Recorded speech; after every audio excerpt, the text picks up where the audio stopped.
Hi, Greg the Brickitect here. Today we're going to take a look at the second build from LEGO Creator Set 31021 Furry Creatures. This is the Lego Rabbit. Now if you saw my last video on this set, you know that I absolutely love the cat. I thought it was a great set, and today we're going to find out how the Lego Rabbit stacks up to it.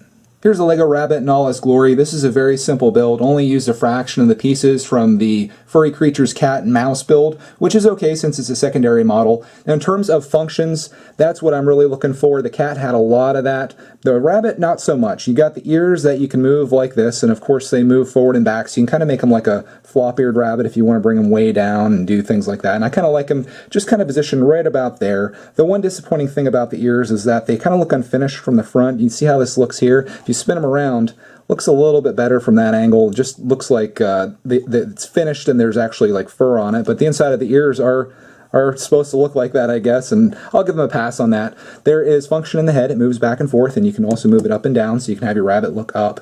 You got the similar face to the cat. I guess this is supposed to be the rabbit's teeth. It's got the buck teeth, and then you also have the whiskers that were used on the cat. You got the pink nose, which is just like the cat, only flipped over, and then you got those cartoon eyes, which I really like. I think it looks kind of fun.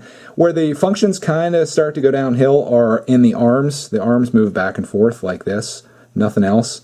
And I guess it's paws. I guess you'd say it's paws for a rabbit, but that's how they move. And then the legs are really disappointing. The legs only move like this. You can barely move them forward and back. So the rabbit is pretty much always in a sitting stance, and this is a very cartoony rabbit. It's not supposed to be lifelike or anything. Moving him around, he uses the kind of the same body as the cat did. Just kind of use those the slope tiles, and then the back, you got the tail. There is a weird tan piece that's on the back here, which I'm not really sure what that's all about. And then of course on the bottom of the feet there's tan as well, which kind of, I guess, could be the pads that are on the bottom of a rabbit's foot.